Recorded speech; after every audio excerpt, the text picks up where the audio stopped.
You done f***ed it up again with my favorite franchise this time, which you've done before with Battlefield Hardline, but now it's the mainline Battlefield series. News stories are coming out all over the place right now.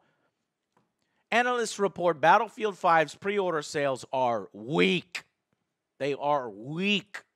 You know, Joe, I think I'm somewhat in the same position you are, and I think a lot of us feel the same way.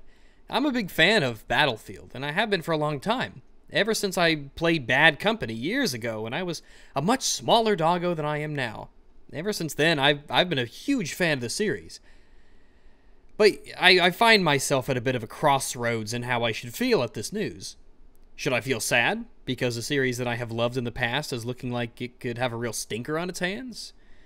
I don't want the series to die.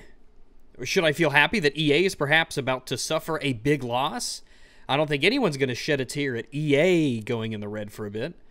Should I rejoice at the idea that consumers have indeed effected real change and displayed their frustration and disinterest at the attitude that the publisher and developers gave to them? Maybe I should smile at the notion that this is a win for consumers over a corporation. What a thought that is. But I tend to side with consumers first, Joe. And I try not to let my personal attachment to a series get in the way of that. And I certainly don't try and let my personal feelings about ideology or politics get in front of how I feel in terms of where the consumers stand, either. I love Battlefield 2, Joe. But if Battlefield fans have to have a bad year or a poor release because of how the developers and EA have acted, and because they decided that they'd try and sell a narrative and push it despite all the backlash that they got, then I think that's a price I can accept. There will always be other games that take Battlefield's place, Joe. So put a smile on your face and feel happy, Joe, that the consumers are pushing back against a corporation that you so often have lambasted and castigated. Corporations whom you have spent so much time in the past calling out and ridiculing. Battlefield 5's so far lower, below Black Ops 4, Red Dead Redemption 2. This outlet here. Pre-orders are reportedly very weak. Well, I think one angry gamer gets it wrong here. They never said very weak. You're throwing that word in there, and that's not correct. They said that it's just lower. So what is weak? Is weak 100 million less? Is it 500? How much dollars is it less? $100 million less? $50 million less? We don't really know, but we do know that the pre-order sales are lower in comparison to Call of Duty and to Red Dead Redemption's 2. Joe, the pre-order numbers for Battlefield 5, they're not just bad. They're fucking terrible. They're shockingly horrendous. They are lagging behind Call of Duty Black Ops 4 by more than 85%. I mean, that in and of itself is crazy. Hard to fathom that this would be the case, right? But let's consider that this is a complete reversal in the opposite direction of the trend that Battlefield has been fighting for years and years to get over Call of Duty. Battlefield 3 and Battlefield 4, they lagged behind the Call of Duties that they were up against by about 20 to 40%, right, in terms of pre-orders. In Battlefield 1, the last Battlefield game that came out and went toe-to-toe with a Call of Duty game, was actually ahead at this point before launch in terms of pre-orders. So as years went by, Battlefield was on that upward trend to beat Call of Duty if you're measuring the pre-order numbers. And then, in one fell swoop, not only has Battlefield managed to lose a lead that they have fought for years in order to get over their arguably biggest piece of competition, but they have nosedived in the opposite direction. Joe, honestly, I'd say calling them very weak is doing them a service. To be fair to Joe, we didn't know exactly how far they lagged behind, but it was universally being reported on that things were not looking good at all for Battlefield 5's numbers, EA's flagship shooter. Now, why is this happening? Well, if you listen to YouTube and certain channels on YouTube, I watched 4 videos in a row just now because, you know, I care about the Battlefield 5 franchise, and it sucks to watch this video because they're celebrating. They are celebrating the destruction and the lower sales of the Battlefield 5 franchise due to those goddamn liberals and those social warriors putting women in Battlefield. And it's a shame that we live in a world where liberals and SJWs are equated. Maybe if the left didn't co-opt that name, we wouldn't be having this issue. But you want to know why people are happy? And you want to know why I'm mostly happy? Because a lot of people can put fans of a franchise ahead of the franchise. We saw this with Star Wars happening. I loved Star Wars once upon a time, but I don't anymore, and I can still enjoy all the wonderful memories that I had of it before it was ruined. You know, Joe, maybe Battlefield will turn out to be the same way. Maybe Battlefield 5 will be the start of a downward trend. Maybe Battlefield 5 will suck. Maybe it'll be fine. Maybe it'll be good. Maybe it'll be great. But if Battlefield isn't good, and if the people behind the game treat their consumers in a certain way, then, fan or not, you should be able to walk away. You should be able to say, I'm moving on to something else. If you love something and it doesn't love you back, then you need to know how to walk away. Those channels that you watched, they're probably ready to walk away from Battlefield because it's just a series. They're just games. Don't let nostalgia turn into emotional investment to the point where you can't let it go. And the people that I've listened to talk about the issue, they're happy that the consumer's voice is being heard first and foremost. Which should make you happy, Joe, right? As a pro-consumer advocate? The reason why, to them, that Battlefield 5 is having lower pre-orders is because there are women on the box, there are women featured prominently in the trailers, and there are women in multiplayer. Yeah. I mean, I think it would be pretty tough to deny that that's a pretty big stickler for a lot of people, including myself. This is a World War II game, or at least what we're being led to believe is a World War II game. The prominence of women on the front lines and the prosthetic arms and the katanas and things, it's really kind of off-putting for a lot of people who want some semblance of historical accuracy or some level of immersion with a World War II shooter. The cyborg woman on the front lines is really just the most obvious example of that. So it's going to be what people point to. And they're not going to spend a goddamn dime of their $60 on women being in World War II because that insults their great-grandfather who fought in World War II. Battlefield 1, at this point in time, Joe, had higher pre-order numbers than the Call of Duty competitor it was going up against that year. And remember, Battlefield 1? Remember what the cover art was for Battlefield 1, Joe? It was this gentleman. It was a black guy. Oh, fucking shit. But people were okay with it. You see, it was justified. There was a reason why he was there. He was part of the Harlem Hellfighters. Not only that, but the game before launch, right? We knew about this young lady who was the character that you played as in the campaign level Nothing Is Written for Battlefield 1. Even after Battlefield 1 was released and established, the DLC content In the Name of the Tsar added the Russian faction to the game, and the recon class for the Russian faction used a female player model, because it made some semblance of sense. People were fine with it. They bought the game, they pre-ordered the game, they played the game. People were perfectly fine with black men and women in the game if it was presented in an appropriate fashion, one that made sense. People supported these games pretty openly, to the point where the pre-orders were bigger for that game than they were for Call of Duty. It's a strange opening argument that this is something that is being said en masse against the idea of women in Battlefield 5, that it insults their relatives who fought in the war, maybe because it is trying to downplay the involvement that men have in the war on the front lines, which is 99+% of the casualties and those who gave their lives in that conflict.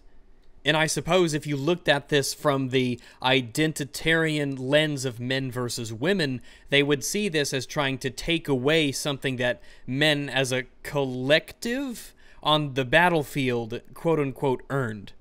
Again, I'm trying to just see it from Joe's point of view here, though. I haven't seen this used as a widespread argument. Which is odd considering if Joe opened his video saying that he had watched 4 different videos about Battlefield 5, then he would have already known the issues that were the predominant arguments against this being used for the game.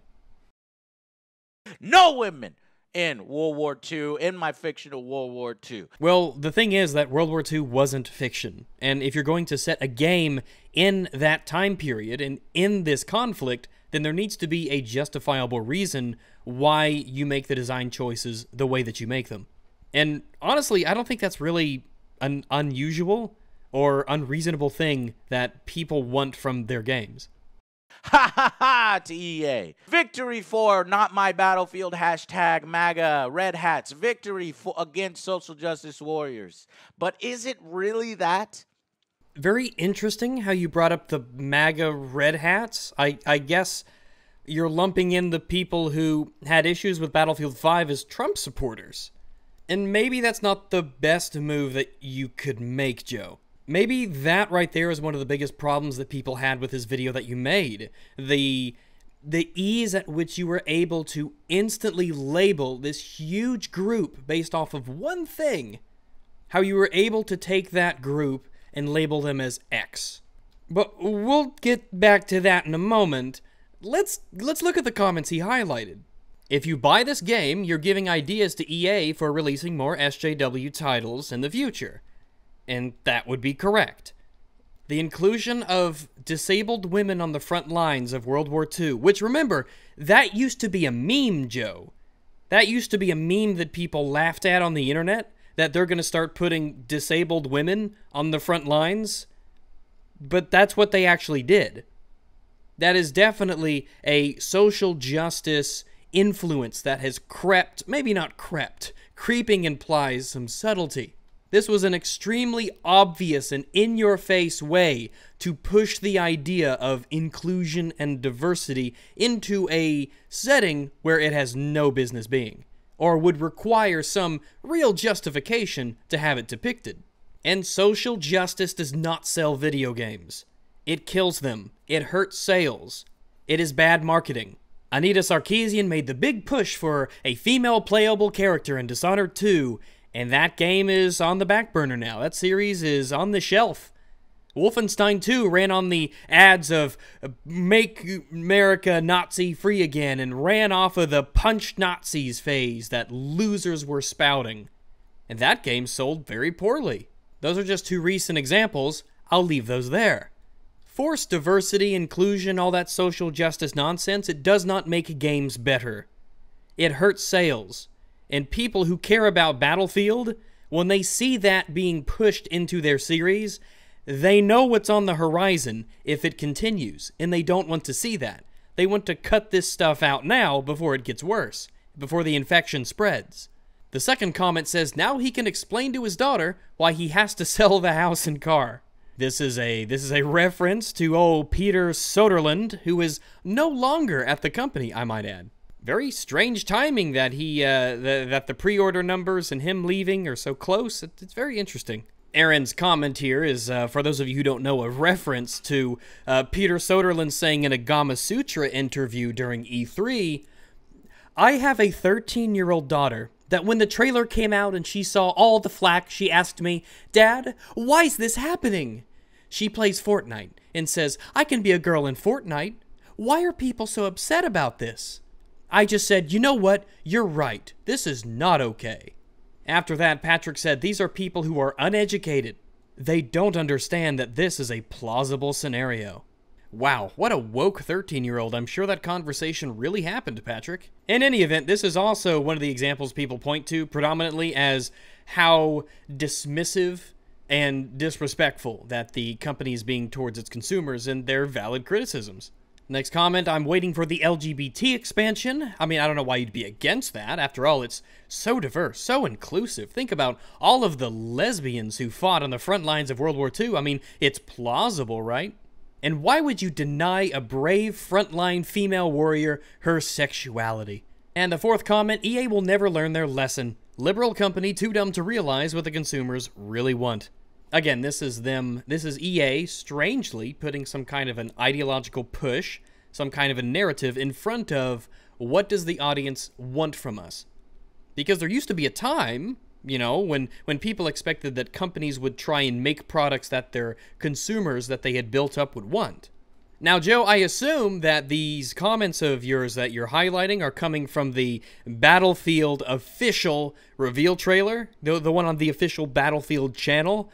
Yeah, when that was released, of course, there was a big controversy around it. A lot of people didn't like it.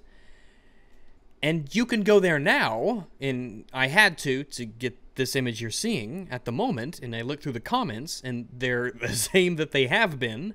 And the like to dislike ratio has been getting worse and worse. For a lot of people, this was their first impression of Battlefield 5 and they did not like it, and a lot of those people are citing the reason that they didn't like it is because of the cyborg women and the katanas.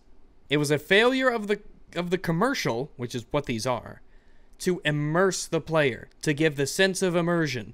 I'm not going to go too deep into that. However, I will highly recommend that you go check out the video that I made at the time, because it really excellently, I think, explains why people feel the way that they do in the primary arguments that are being made for why people, myself included, did not like this trailer.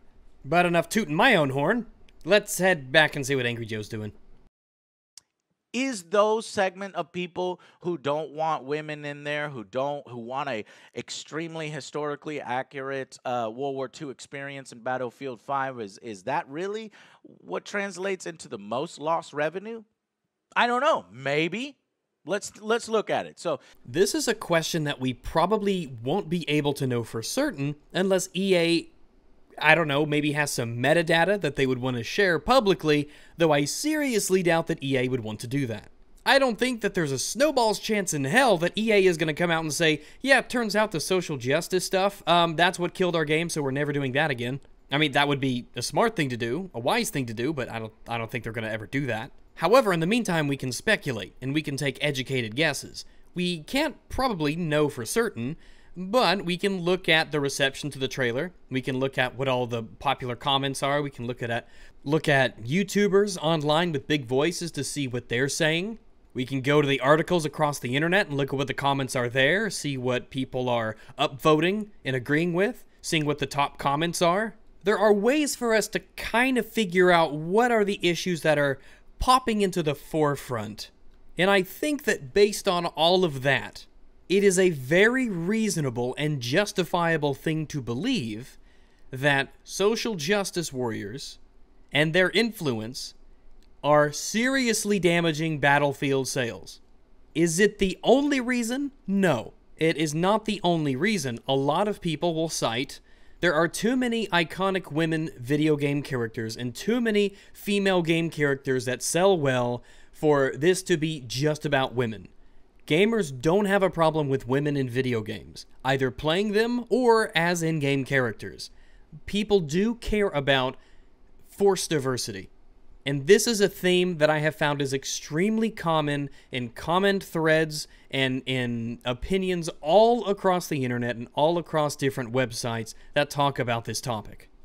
They say that the evidence is this. EA basically shit on the community, which they do all the time, and they deserve sometimes to get some backlash.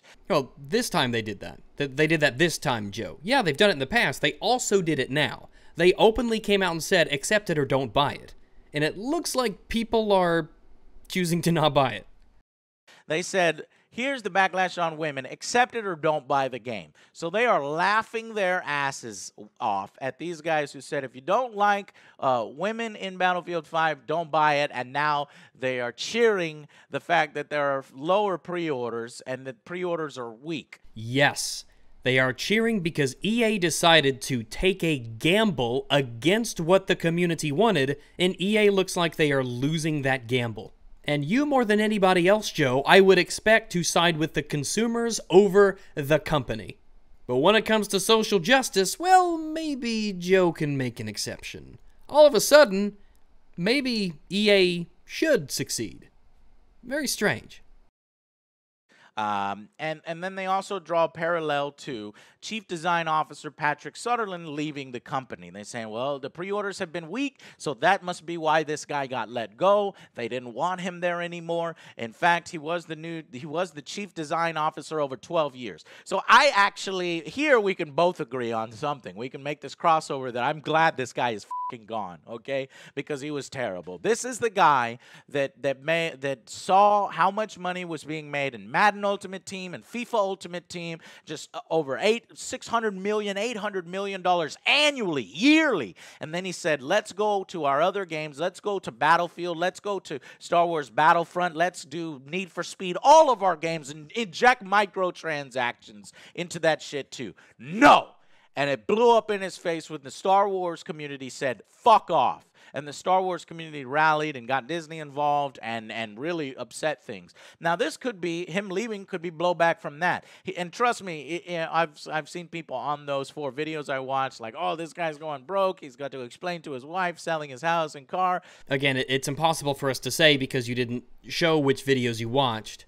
But I don't know enough about the reasons why he left to really say for certain, though I would not be surprised if this was, if EA knew about the pre-orders for Battlefield 5 before they were made public, which of course they did, it's just a matter of what that time difference was, and if that maybe was to him signaling some kind of a writing on the wall that he needed to leave or try something else, I don't know.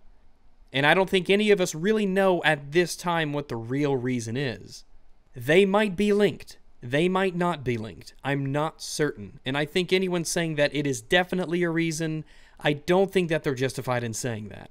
But all in all, it is nice to have this moment of lucidity from Joe where he's, you know, the anti-corporate guy standing up for consumers. It's refreshing to see that in this video. I didn't think we'd get that. That's actually not true. This guy made millions of dollars while he was there. And it may be that he's not leaving the company because of what you think he is leaving the company. And again, I don't know who is this you're talking about, if you're referring to a video, if you're referring to somebody in particular. I'm not certain, but I haven't really seen a huge connection being drawn, though I think it's reasonable to say there might be one. I think it would be unreasonable to rule it out. If you do a little bit more research here, you'll see that the publisher really wanted him to stay. They gave him a $20 million bonus to this guy. Why? Well, back in June. That is so recent. They said they paid him a $20 million bonus partly for the purpose of supporting a longer-term retention of this guy. And he said, no, peace out. You know, this is I'm taking the money and I'm leaving. Is he going to go make more money somewhere else? That's a possibility. Nobody knows what's next for him or why exactly he left. But conservatives on YouTube will tell you that the reason why he left is because there is lower pre-orders because of, you know, the women in Battlefield 5, and because they said accept it or don't buy it, and people actually went out and didn't buy it. Okay, Joe, what the fuck do conservatives have to do with this? Are there any... It's like, what a fucking random-ass thing to bring up. Conservatives think that this is the reason why Patrick Soderlund left.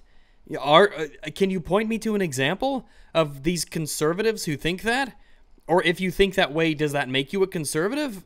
Why? This sounds to me like you're just trying to paint conservatives as this group that I think is wrong. Or this group I think is wrong must be conservative. Or I'm gonna call this group that I think is wrong about this thing conservative, when there's really no reason to overlap the two groups whatsoever. I don't think it's unreasonable to want to draw a conclusion as to if there's a link between these two things happening. Does that make me a conservative, Joe? But to just label people who think there's a link between Battlefield 5's horrendous pre-order numbers, which again EA knew about before we did, and Patrick Soderlund wanting to leave the company, it's to just label all those people as conservative is just you trying to tarnish that side. And I'm not even a conservative. I'm not a leftist either. I'm closer to the middle than either of those two things. But this is one of the reasons, one of the big reasons why people have such a problem with your video, and why if you go to that video, you'll notice that more people don't like it than like it. Which is honestly an impressive feat for a channel your size. A man who's built an audience off of not just his reviews, but as a person with personality and character. Interestingly enough, the top comment on your video is, "You don't have to be a conservative to disagree with EA's practices." Very odd, coming from you, Joe, somebody who has made their name practically trashing EA's practices. Labeling entire groups as something based off of one opinion that they hold, a lot of the times that's what social justice warriors do. Often with absolutely zero link at all between the two things. Oh, you voted for Trump, you're a fascist, or you're an autocrat, or what's that? You didn't think that Alex Jones should be banned? You must be a white supremacist. And silly stuff like that. There was absolutely no reason for you to throw conservatives under the bus here, but that seems to be something that you've done in the past as well, Joe.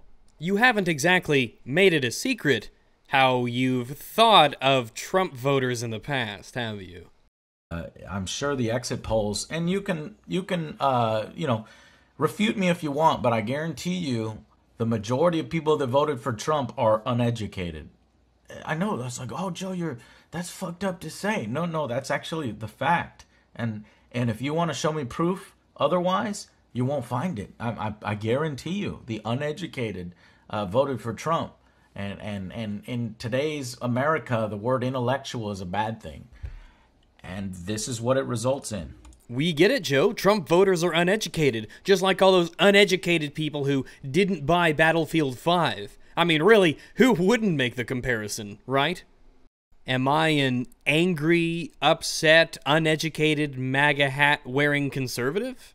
There are legitimate reasons that people have to be concerned about SJWs taking over entertainment that they enjoy and just saying, oh, they wear MAGA hats, or oh, they're conservatives. It's not an honest way to characterize them. And you're seeing why people don't like it. And if you read your comments section and look at the biggest comments there, you'll understand why. But is that the real reason? I mean, objectively, or is it closer to this? You're putting Battlefield 5 in between one of the biggest Call of Duties and the biggest video game release this year. From a little-known developer, a little-known game, from a small indie publisher called, Rockstar. I don't think many people buy their games. It's not like it's Grand Theft Auto 6, essentially. No, it couldn't be that. It couldn't be that, October is notoriously such a filled month that I call it Broketober, and I can't freaking possibly review every single freaking game in October, and then it's sandwiched in between two of the biggest releases, not to mention all the other games that come out around the same time. No, it couldn't be that. So the attitude here isn't really helping your case, Joe, especially because nobody is going to deny that Red Dead Redemption 2 isn't going to, in some way, affect the sales of other games released around it. You also, though, have to remember that at this time, the last time Call of Duty and Battlefield squared off with Battlefield 1's release, they were ahead of Call of Duty in terms of pre-orders. And that seems to have flipped on its head. Nobody is going to say that there isn't some potential loss in pre-orders because of other games coming out. But remember, Battlefield 5 didn't lose some pre-orders. It didn't even lose a lot of pre-orders. It lost a titanic, massive amount of pre-orders to games that it was previously beating out. So what makes this year different than the other year? It couldn't be that this Battlefield 5 is the most poorly marketed Battlefield I've ever seen in my history of following the Battlefield franchise. And you guys know how much I love Battlefield. It was awful. It's very interesting, Joe, that you see it in this perspective, because you're taking the very, very bad marketing about this game and you're removing it as a separate issue from the SJW stuff that people are consistently complaining about. Because remember, that was on the forefront of everybody's mind during the reveal. And when it comes to marketing, now I'm no fancy college boy with a degree, but if there's anything I do know, it's that first impressions matter. I mean, you even title this video mockingly, albeit, but you titled this video, it's 'cause women and SJWs. Well, that is inextricably linked to the marketing, because that is how people see this game. I mean, yeah, there was a 3-hour closed door, behind the door session for influencers, press, what do they call it? Game changers, outlets. It was fucking amazing. 3 hours of detailed information. They showed GIFs and animation breakdowns and I was like, please just release this to everybody. Instead, no, they did the shitty Trevor Noah presentation, which was fucking awful. It really didn't give you the details. It really didn't show off the game. It was more concerned about mimicking the Daily Show with Trevor Noah on there in like a news report program with awful transitions. In comparison, Call of Duty had a great show on stage, even though they're ripping out features, you know? People agree with that. Absolutely, Joe. Yes. People absolutely agree. This was a very, very bad marketing decision, and it doesn't help that one of the reasons that people hate this game so much is because of the social justice warrior influences, the diversity and all that, and what they do is they get Trevor Noah, who's a huge lefty, to do this talk with the developers. That definitely doesn't send any positive messages. And ultimately, that's what a lot of people want to see is gameplay, and I agree. It was a very poor decision for them to not release gameplay to quiet down all of the issues that people took. They just said, oh, we have some footage out there, and certain people played them, but we're not going to talk about it, and we're not going to show it, and that was a very bad move in terms of marketing, absolutely. But again, Joe, nobody's denying that. Even conservatives. And you would think, so you've got your EA is essentially pulling another Titanfall 2. Only this time they're fucking up one of their mainline franchises, Battlefield 5. They're jamming it in the middle of the biggest Call of Duty, right? And one of the biggest releases of the year. And this is why, in my opinion, pre-order sales are lower. Now, I don't quite follow why you say this is the biggest Call of Duty. I'd be interested to see how you got that information. To a degree, we can go by VG charts, but that only tracks physical editions, not digital editions. And in this day and age, that's such a huge pod of the total number, who knows? But we knew back in March that at the time, pre-orders were ahead of what Call of Duty World War II was from last year. That's not to say you're wrong at all. Whenever you have a game, especially one that's being looked forward to so much as Red Dead Redemption 2, and, of course, this year's Call of Duty, yes, they will leech off each other to some degree. Though, a lot of these games were announced quite a while ago. I don't think it's fair to say that most gamers will only buy one, or they can only buy one. But let's be conservative with our estimates, and I know how much you hate conservatives, apparently. But let's just say that people could only buy one of these three. Granted, Red Dead Redemption 2 especially will probably take away from some of the pre-orders from Battlefield 5. I do think that there is probably an overlap of people who are interested in both. However, is it enough to justify the fact that there's 85% less Battlefield 5 pre-orders than Call of Duty Black Ops 4? I don't think that's enough. I don't think just placing this on the fact it's between these two games is enough to arrive at that conclusion. Especially when you take all of the other factors into account, even though you don't seem to think that those were the biggest ones. Okay, the people that play Call of Duty, man, they've really done... Activision has really done their research. I thought that this year maybe some Call of Duty people would come over to Battlefield 5. Well, if somebody was halfway tied between Battlefield 5 and Call of Duty Black Ops 4 as the shooter game that they were going to play for a while, and with all other things being equal in terms of their interest, add on top of that how the company has been speaking to its potential consumers, and I think that is going to tip the scale for a lot of people. People like me, I don't want to buy Battlefield 5 just on principle. Does my attitude reflect the attitude of most gamers out there, especially the very casual Call of Duty couch bro sort that does exist? I don't know. What I do know, though, is that it seems like everywhere I go, every article that I read, every place that I look around at that has Battlefield 5 information, that sentiment keeps popping up everywhere I look for it. Again, this is purely anecdotal, and I understand that, but the amount of times that I've heard, Battlefield 5 just looks too close to the last game, and I just don't really like what the gameplay was, those comments definitely pale in comparison to the number of people who cite EA's disrespect or the way that they've been making design decisions for Battlefield 5.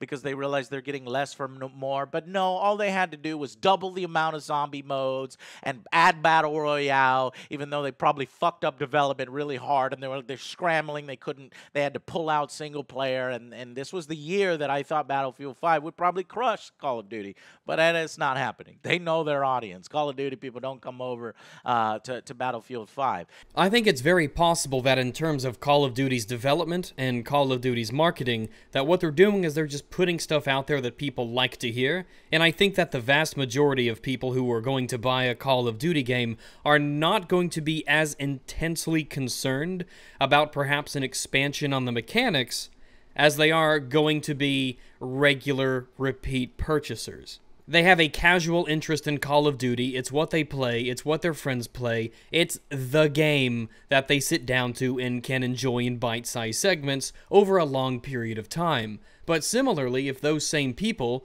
if they get their news in a... Well, if they're not like you and I who maybe look at the news more in-depth and they just sort of casually skim it, what they're going to see, first and foremost, is going to be the controversy of the Battlefield 5 design and everybody talking about how disrespectful the company was treating them, the consumers in any case. And then they won't really dive any further than that. They'll just say, oh, well, I've made up my mind this year. Call of Duty it is. It's not a hill I'm going to die on. That's just speculation. I just think that if you get your news in a very casual and at-a-glance format, from Call of Duty, you're not going to see a controversy. But from the Battlefield 5 side, you will see a controversy. And that will affect a lot of people's decisions. Or at least, perhaps it will. Again, just a theory. Game feed. No, we're not going to do that. And with all these games coming out, these 3 plus those other major releases, plus I'm not even counting indie releases, people can't buy that many games per month. I didn't really know the numbers myself for this, so I decided I'd ask a poll on Twitter and see what people thought. So take that with all the appropriate grains of sand that you can, but I asked, how many new video games do you buy per year? New or relatively new releases, generally at full price, console or PC. If you aren't sure, refrain from answering. Be honest, and retweet so I can get the biggest poll size. The majority of people, 73%, said either no new games to 5, 20% said 6 new games to 12 new games, and 7% said 12 or more new games a year. You also have to take into consideration how people plan. Maybe they know a certain amount of games they are going to want in the future, and so they budget for that, or they don't buy a game now so that they can buy 2 in October or later in the year when Christmas season is coming. I think it's reasonable to say that there will be enough people who will want to budget that they might have to seriously make a choice between the 3. How much? I can't say. I don't know if anybody can say for certain. But I think it's reasonable to make that assumption. You're thinking the average, student, whether they're in high school or college, has maybe $60, maybe 2 games in a month, maybe if you're working really hard and you're doing other things. So what's that going to be? $60? That's going to be Red Dead Redemption. At least if I only bought 1 game, it's going to be Red Dead Redemption 2. All right. So, and I'm thinking that combined. So you've got those reasons. And again, Joe, I agree. I think those probably have something to do with the numbers. But I don't think that it represents the largest real change between this release and Battlefield 1's release. Is it because of, the social justice warrior agenda? They're trying to put women in our games and they're trying to make us feel for females and have better representation in games? How dare they? The way that you talk about this is very telling as to where you stand. And that's fine. It's just very obvious. And the way that you phrase it here, it shows that you have, I think, a lack of understanding with the real concerns that a lot of people have. I think the problem that you have, Joe, is you look at this from the perspective of, oh, they just don't want women. As if that's the end of the argument, and there's no nuance, and there's no gray area, and there's no justification for it. Like we don't have real reasons. Like, we just hate women. And you're a video gamer, Joe. You know that gamers, we obviously don't hate women. We certainly don't like to not see women in games. There are plenty of female protagonists, and there are plenty of gamers who will choose a female option if we're given the choice. Reducing this down, like you want to do, to just angry gamers, angry men don't want to see women in video games. It's a disingenuous way to phrase what we've been saying, and when you say it like that, in the manner that you say it, it makes me wonder if you're telling the truth when you say, I watch these 4 videos. Then you should know what our real problems are. This is why people like Jeremy called you out for strawmanning. This is the biggest problem that people have with the way that you're categorizing this issue, Joe.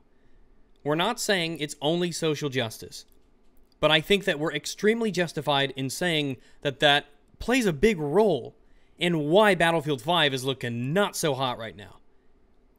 This should be historically accurate, no women. Is that really the reason? No, I think, that maybe people will. There are people out there that's like, I'm not going to give you $60 of my money until you take those women out. Joe, that's not the problem that we have. Again, and like I said at the beginning, the last Battlefield game that came out had women in the single player, and people played it, and people bought it, people pre-ordered it. It had women in the multiplayer DLC, but it made sense. There was a black guy on the cover, but it made sense. They had to stretch history a little bit, maybe, but within an acceptable boundary. But what they're showing with Battlefield 5 goes leaps and bounds past that. People buy World War II games to feel like they're playing a game set in World War II. So when you put a woman with the blue face paint and the prosthetic arm on the front lines of the British Army, and you got people with katanas, then yeah, people are going to have issues. And the disabled woman on the front lines of the World War II game is just the most obvious thing that was presented, so it's the first thing people go to. If there were samurai in this game walking around in feudal Japanese armor with long bows and naginatas, then people would have the same issue. Would you frame it as gamers hate Asians? When you characterize the people who have these legitimate complaints as just a bunch of angry male gamers who don't like women, it makes them upset because it's a personal attack against them. And Joe, look, it's not something that you do to people. It's certainly not something you do to a whole group of people. If you do, there's going to be a backlash to it, especially if it is as poorly presented as it is by you here on this video. When I watch this video from you, Joe, there's no feeling that you're trying to understand or that you want to understand. You have an impression in your mind, and you're running with it. Until you do it more historically accurate in your fictional stories. But World War II wasn't fiction. It's supposed to be inspired by an actual event, for which we have historical precedent. That should be followed. I'm not saying 100%, and there can be no creative decisions made. But there are limits to what people will accept, and what people will find is too far. And if you're not going to stay within the boundaries of believability and immersion when you're making a game that's based off of a historical event, then why bother basing it off of that historical event at all? Maybe if they said this was an alternative World War II or something like that, then people would be more open to it, but that's not what we were sold. People want a World War II game with a sense of authenticity to it, and that is far from what they got. In the trailers, there's been women, and one of the war stories is going to feature a fictional story of a female resistance fighter. I will not pay you $60 till all that's out. In Battlefield 6, I better see no women. Then I'll give you my money. Do I think there are people like that? Yes, unfortunately, I do. Imagine that you didn't like the Battlefield 5 trailer when it was released because you had the feeling that a disabled, one-armed woman on the front lines of World War II battles was just, you couldn't immerse yourself in it. It was just too unrealistic, and it was way out there. And so you said, you know what, I just can't get behind this game. And let's say that you also like Angry Joe. You think he's a nice guy, you like his reviews, you look up to him. And then he characterizes you as this. but I don't give a shit. You know, we've had World War II before, so when they come back to World War II, I was hoping for an alternate take, and they did one. Yeah, they sure did. But I think the reason is this one looks more like Call of Duty. This Battlefield looks more like Call of Duty than ever before, with these loud, crazy-ass trailers that make it look like Call of Duty set pieces, and the sort of cybernetic arms or robotic arms or whatever. Yeah, Joe, people would have a problem with that if it was on a man or a woman. They're doing this crazy customization thing. If you're going to do alternate World War history like that, you could have gone real alternate World War II. And that would have been crazy, like a Nazi invasion of the United States. Nazis invading America, huh? I could have sworn that there was a game in recent memory about Nazis invading America, but it had this big political push in it, and there was a social justice stuff, and it was super diverse and super woke, and I remember the sales were really not at all that good. Man, what's the name of it? I forget. In any event, if you wanted an alternate World War II history game, that would have been fine, but that's not what they marketed this game as. That's not what people wanted. That's not what people were excited for. That's not what people were expecting. Some, you know, maybe other countries getting involved, or the fight being a lot bigger in Africa or Australia. Who knows, you know, or in the Pacific. It could have been crazy, but no, you're going this direction. So I think that, do I think there's lost sales over the whole politicized thing, right versus left, and right, you know, being happy that you know, the Swedish developers over there at DICE are eating their words? Yeah, I think a small bit of it. This isn't really a right versus left thing. It's a social justice warrior versus anti-social justice warrior thing. It's consumers who want something, and a developer and publisher who are trying to force something else down their throats. It's about people who are against forced inclusion and forced diversity and the quotas and all this feminist stuff. It's about them versus the people who do want it. It's not about right versus left. Now, most social justice warriors would categorize themselves as left, though I would say they are far left. And I would say most anti-SJWs would be not far left. Sure, some of them might be on the right, but a lot of them are also on the left. A lot of them are really close to the middle. People like myself, Sargon. Tim Pool, he's an anti-SJW, he's on the left. But just calling it a left versus right thing, that's not how it is. People, you know, people are trying to lead you astray and drama whore and say, this is why you should feel good. It's more, you know, fuck EA. And those people are like, fuck EA. It's not fuck EA because women and because social justice warriors. Fuck EA because they tried to fuck me over. That's what I think it is. But maybe I'm wrong. So yeah, a few of you may celebrate this bad news for Battlefield, but I'm certainly not celebrating. Well, some people put the consumers first.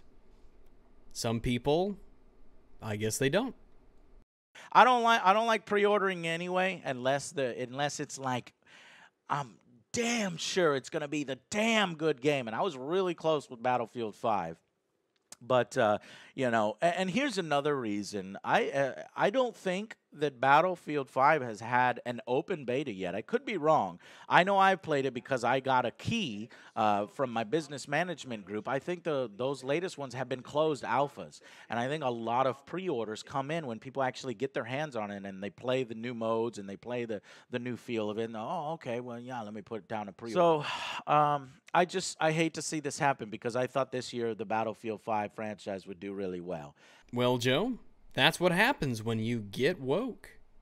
I don't think it has to do with the fact that this non-controversy of women being included. Joe, we both know that there was a controversy. We both know that there was absolutely a controversy around the woman and the prosthetic arm and the katana. Hell, look at this. This was just posted by Battlefield 5 official The Company trailer. 50,000 up, 25,000 down. They don't give a fuck. They're just steamrolling ahead. Now, just because it's a World War II game, that doesn't mean that you can't play as one of the legions of Asian and black women who fought on the front lines. Some of them aren't even disabled. Of course there is a controversy. Go to the comment section of any of these videos and you'll see what people have on their minds, Joe. To call it a non-controversy does not make it so. As much as you like to think that, as much as you would love for this to not really be a thing, that it's just some fringe group out there that doesn't like it, that's just not the case, Joe. But who knows? Maybe I'm wrong. You guys give me your opinion. Do you think it is 100% because there's women in it, or do you think it has to do with more of those other things that we talked about? Let me know, guys, okay? Well, I already know that you made a response to this. It didn't really change much, so I didn't bother going through it. You can check it out for yourself if you'd like. What I do know, though, is that you're not going to take all the feedback that you got to heart. You're not going to do that. I guess that's just not something that Angry Joe does. I was hoping that there would be some understanding that maybe that's just too much for me to hope for. Now he goes on for a little bit more in this video of his, nothing that he hadn't said already.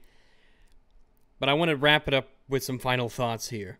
So I'll probably go over his response. Maybe not in extreme detail, but I might go over it.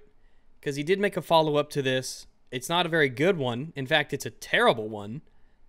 But I don't want to retread the same thing over and over. Maybe I'll do it on my second channel. Not certain yet. Haven't quite decided. There are some other projects that I'd like to get to, one that I was working on, and then I tried to hurry through this video here.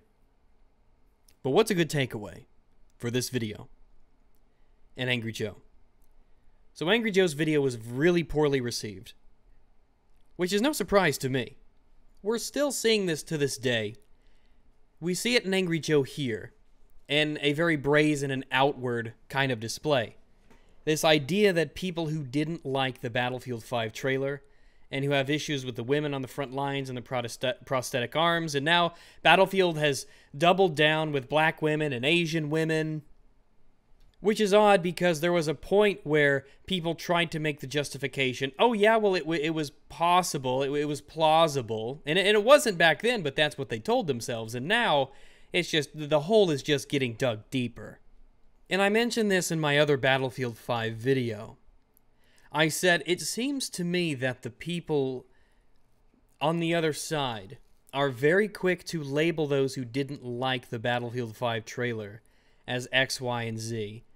In Joe's case, it was MAGA hat-wearing conservatives. They were angry, and they didn't want to see women in video games, even though we have precedent that that's not true. People were disappointed with Angry Joe because, especially if you come to somebody who makes video game reviews, and that's kind of what they're known for, you would expect for them to have some kind of a critical eye, to look at this from a lens where they might want to investigate into what the other side is saying. But that doesn't seem to be what Joe has wanted to do, or has attempted to do. And as a result, his mischaracterizations are costing him. Because people don't like to be called those things. People don't like to be labeled and cast as certain things when they know it's not true. I hope there's a point in time where maybe Joe really takes all this stuff to heart and he sees that he didn't really take the right approach to this one. Because there wouldn't have been anything wrong with him coming out and saying, I don't think it's the SJW stuff that really should be to blame here. I think he'd be wrong. I think I could argue against that, but he wouldn't have to have been a disrespectful asshole about it. Just a little food for thought, though. If you liked what you saw in this video and want to follow me on Twitter, please do so. Links and all that are down below. You can support me on Patreon if you really, really like me. But whether you do or don't, leave a comment down below and tell me what you think. And have a swell day.